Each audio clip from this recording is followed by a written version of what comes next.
I'm Stuart. Last week you may have seen our video where we did a whole bunch of projects, one of which was installing a brand new Masterflush Orbit 7120, which basically means we installed a special toilet that has a spinning base and is an electric freshwater flush. Now, the reason why we bought this toilet was because it met several requirements that we had. First, the toilet has to be able to flush. Pretty simple requirement, but important nonetheless. It also has to fit within the space that we have without requiring significant carpentry. While we do have some tools, we're trying not to break the bank by buying a whole bunch of tools and rebuilding an entire space. Honestly, we just want a toilet that we can drop in and call it a day. And our third requirement is we want the toilet to be cheap. We do not want to break the bank by buying a toilet. You can spend thousands of dollars on a proper toilet for a boat, but we really don't want to spend that money unless we need to spend that money. And so this is what leads us to the Masterflush Orbit 7120. It fits these requirements and it looks promising for us. We were able to buy our toilet off of marinesand.com for about $500. All in all, this is looking pretty good for us right now. Let's get it installed. We began by placing the toilet where we wanted. Then we loosened the metal band between the bowl and the base. With the metal band loose, we are able to spin the base around to the position we want. Then it is just a matter of tightening down on the metal band and bolting down the toilet.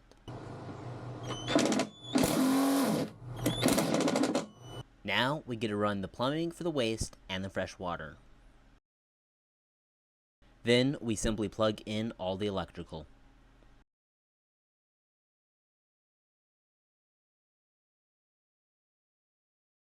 After initially installing the toilet, we discovered a leak in the macerator. So, time to pull apart the toilet.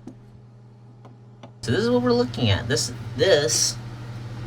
is the back plate of the macerator. So, blade goes on like this.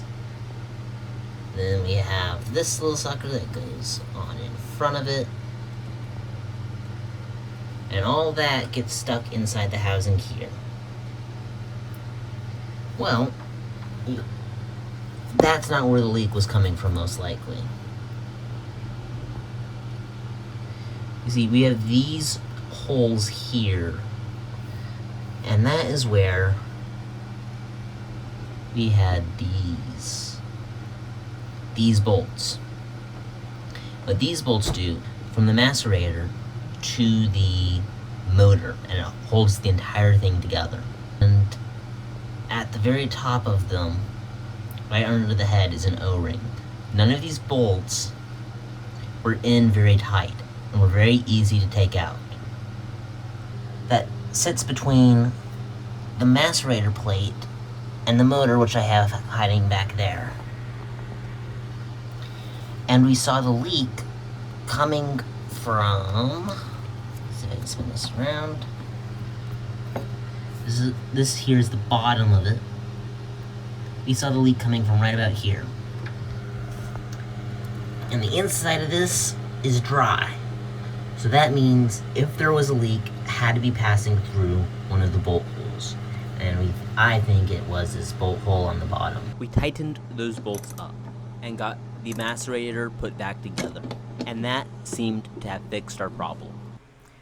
Even after all of the troubles that we had with the macerator leaking, after we got those little bugs worked out, the toilet so far has been working very, very well.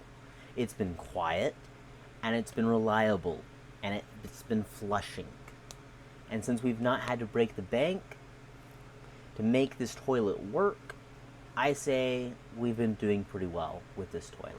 This is only an initial review, and we've only been able to use the toilet for about a week or so now, so maybe in 6 months or so, we'll see what we think then. Thank you for watching. See you next time.